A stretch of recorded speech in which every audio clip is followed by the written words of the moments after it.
कुरनी विधानसभा में चुनाव की घोषणा कर दी गई है। वहां पर उपचुनाव होना है। अभी 2 सीटों पर जो रिजल्ट आया उसमें भारतीय जनता पार्टी को 1 सीट पर कामयाबी मिली, तो दूसरे पर आरजेडी के उम्मीदवार को जीत हासिल हुई है। इन सारे मामलों को लेकर के अनिल सैनी ने कहा कि हमारे साथ नाइंसाफ़ी हुई है, पार्टी जो भी फैसला करेगी आगे की राजनीति को लेकर के उन्हीं सारी रणनीति पर हम काम करते नजर आएंगे। उन्होंने कहा कि विधायक या एमपी होना ही सबसे बड़ी बात नहीं है, राजनीति में सेवा करना भी बहुत कुछ कहलाता है और हम पार्टी के साथ खड़े हैं। तेजस्वी यादव, लालू प्रसाद यादव की बात हम मानते हैं। क्या कुछ कहा है सैनी ने, छोड़े जाते हैं पूरे वीडियो के साथ। घोषणा हुआ, चुनाव अगर हुआ तो चुनाव लड़ेंगे, हमारा पार्टी लड़ेगी, हमारे पार्टी का जो उम्मीदवार होगा जीतेगा, जैसे मोकामा में जीता है। अब दोषी हो गए, दोषी तभी हम हाई कोर्ट में हमारा चल रहा है, वहाँ से अभी निचले आदेश का सस्पेंशन भी आया है, सस्पेंड मतलब निलंबित किया गया है उस आदेश को। उसके बाद भी चुनाव हो रहा है, फिर हम उसके बाद हम कोर्ट में गए हुए हैं। कोर्ट का जो मन होगा, अभी हमारे रंजन जी हमसे पूछे थे, यही बात हम पूछे थे कि पिछला नगर निगम का चुनाव स्थगित हुआ 4 दिन पहले का है, काहे हुआ आप ही लोग बोलिए। रंजन जी को यही बात हम बोल रहे थे तो ये नहीं बोले।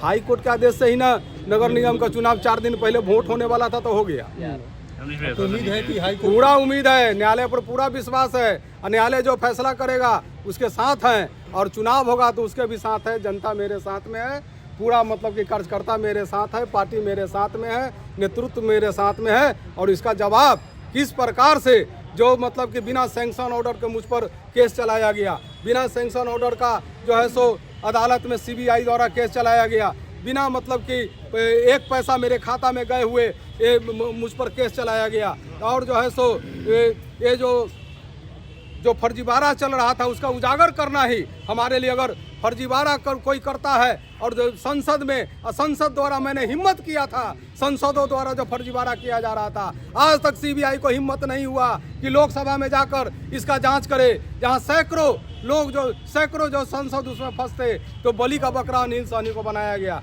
क्योंकि गरीब, गुरबा, शोषित, उपेक्षित की बात करता है। उस समय आपके पक्ष में बोलने वाले लोग नहीं थे क्या? किस समय सदन में एक पक्षीय कार्रवाई हुई है, नहीं आपको लगता है कि एक पक्षीय कार्रवाई में आपके ऊपर आरोप लगा, उस समय आपके समक्ष बोलने वाला बहुत था। उस समय का रिकॉर्ड उठा के देखिए संसद का, आपको इतना ही जानकारी ले, संसद से लीजिए क्या होगा जब एक तरफा कोई हो जाएगा। जब हम उस समय एनडीए में थे तो कांग्रेस का सरकार था, उस समय हुआ। जब हम महागठबंधन में आ गए तो फिर जो है सब भाजपा के सरकार हो गया। तो किसके पहले जो कहते थे नरेंद्र मोदी जी कि सीबीआई जो है वो कांग्रेस का तोता है, और आज जो है सो भाजपा का तोता बन के बैठा हुआ है, ये जग जाहिर हो चुका है। पारंपरिक रूप से वो सीट जेडीयू की रही है। और पारंपरिक सुनिए, ये जो है सो निर्णय हमारे नेता करेंगे।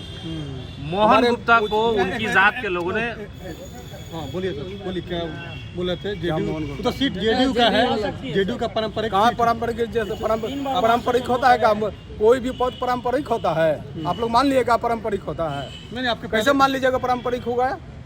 जहाँ से टिकट नहीं देगी तो आप पार्टी में रहिएगा कि पार्टी टिकट दे चाहे ना दे, हम पार्टी के साथ हैं। कौन जरूरी है क्या कि पार्टी के हम खाली विधायक और एमपी बनने के लिए हैं? गोपालगंज में मोहन गुप्ता की जात के लोगों ने भारतीय जनता पार्टी को वोट कर दिया। आपके लोग भी तो जाएंगे, कहते हैं कि बीजेपी का दावा है कि जो दलित पिछड़ा है वो हमारे साथ है। आप कैसे कह सकते हैं कि जात का नाम का तो सवाल नहीं करना चाहिए, पार्टी के नाम पर चुनाव होता है ना। आप लोग एक तरफ कहते हैं जात पात नहीं करो, जात पात का प्रश्न फैक्टर है नेताजी, फैक्टर तो है, फैक्टर है, नहीं तो जात पात का प्रश्न नहीं पूछिए। हम लोग जात पात नहीं बीजेपी ने करते। कहा है, हमने बीजेपी ने कहा, दावा किया है। हमारे नेता वीर Tejashwi Yadav ji A to Z को लेकर चलने का जो है सो उनका अभियान है, A to Z के हम लोग चलते हैं, उसी के अनुसार वहाँ मोहन गुप्ता। बीजेपी तो कह रही है कि 7 पार्टी मिलकर एक चुनाव अपने जीत पाए गोपालगंज।